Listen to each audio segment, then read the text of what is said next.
Chers compatriotes, vous avez observé comme moi-même que mes concurrents à l'élection présidentielle ont mis au centre de leur campagne les thèmes de l'immigration, du patriotisme et de l'identité nationale, pour lesquels pourtant on m'a diffamé, insulté et diabolisé pendant 30 ans en même temps que mes électeurs.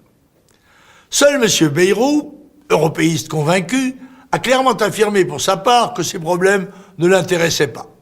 Madame Royal, elle, a ramassé le drapeau tricolore pour courir derrière M. Sarkozy, qui, de déclarations tapageuses en affirmations légères, court lui-même derrière moi.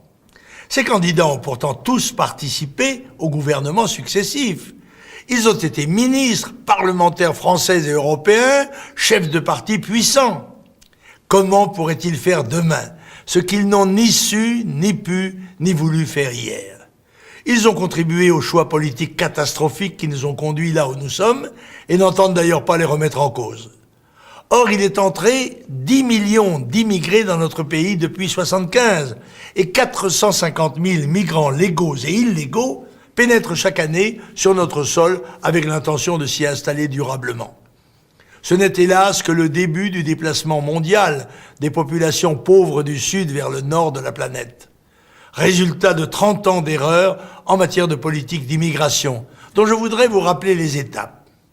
1974, l'institution par Giscard et Chirac du regroupement familial qui a transformé une immigration temporaire de travail en immigration de peuplement définitive.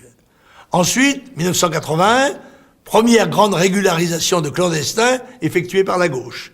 Signal dramatique envoyé à tous les damnés de la terre que la France était prête à accueillir toute la misère du monde. 86, troisième phase, l'abandon par le RPR et l'UDF du programme de lutte contre l'immigration qui leur avait pourtant permis de gagner les élections législatives. 94, quatrième temps fort, l'adoption par le gouvernement Balladur d'une réforme instituant un droit du sol automatique pour accéder à la nationalité française. Cinquième étape, dans les années 90, nous avons abandonné nos contrôles aux frontières en les supprimant et en déléguant le contrôle de l'accès de notre pays aux institutions européennes qui sont incapables de le protéger. Sixième étape, dans les années 2000, institution progressive d'un statut du clandestin, hébergement d'urgence, aide sociale à l'enfance, scolarisation des enfants, etc., etc.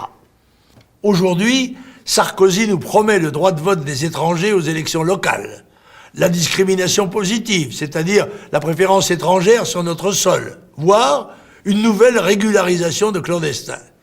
Ces choix sont catastrophiques parce que la France est financièrement ruinée, socialement exsangue et culturellement menacée par l'immigration incontrôlée.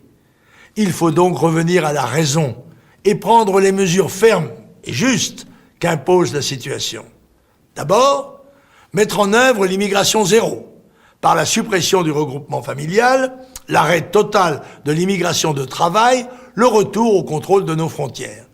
Ensuite, couper les pompes aspirantes, en supprimant les aides inconditionnelles aux clandestins et en donnant la priorité aux nationaux pour l'emploi, le logement et les aides sociales.